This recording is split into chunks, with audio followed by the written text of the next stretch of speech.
Finally, it's time for another not-so-weekly roundup of the latest things to do with this channel. It's been a little quiet here over the last few days as I've been away in Guernsey, which was bloody amazing. For one thing, the weather was gorgeously hot, like the Mediterranean, yet I was still in the UK.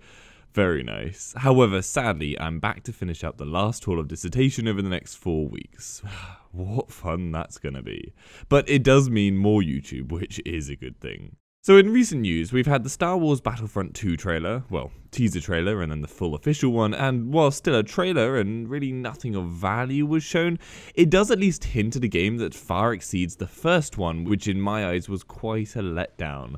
This is a full campaign, though I wouldn't be surprised if they do a standard FPS storyline, so I'm cautiously hopeful for this. But the multiplayer is the bit that sounds most interesting, with it being more fleshed out and far more like the type of gameplay people hoped the first game would be like.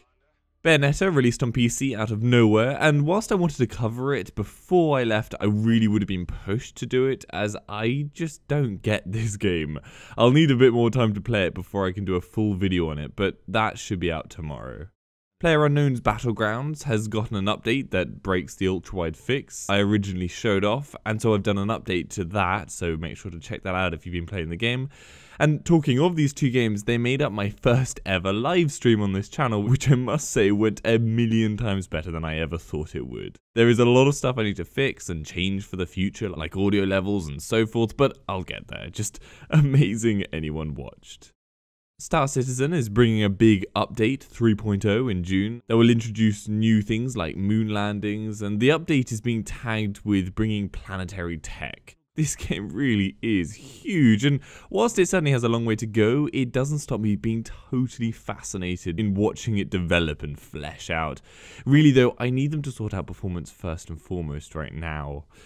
Philips showed off a new ultra-wide screen, a 3440 by 1440, pretty standard offering. By the way, some people were wondering about why I said it was an average-ish screen, even though it isn't compared to a lot of screens.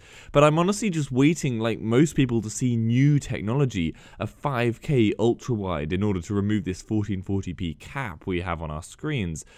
Before anyone is like, that's crazy, why would you want that? Well, because it would be fantastic, need I say more?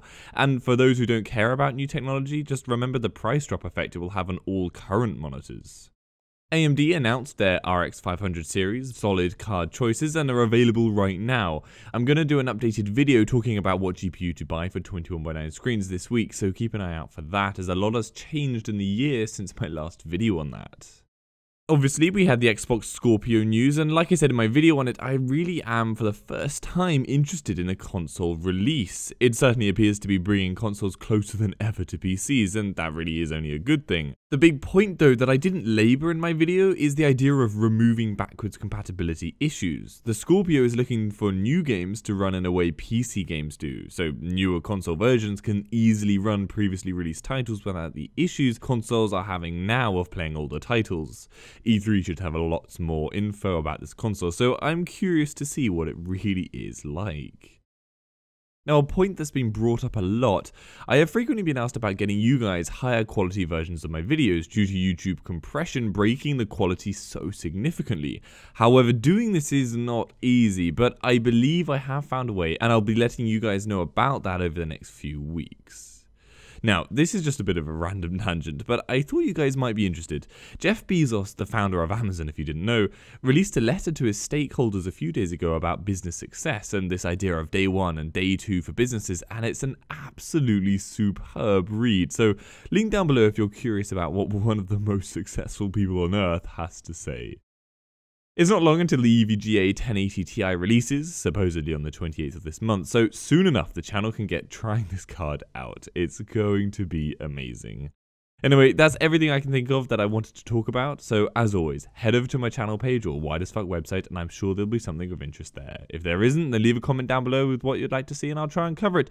And if you'd like to support the channel, the links to my Patreon page in the description and Amazon affiliate links are there too. See you later.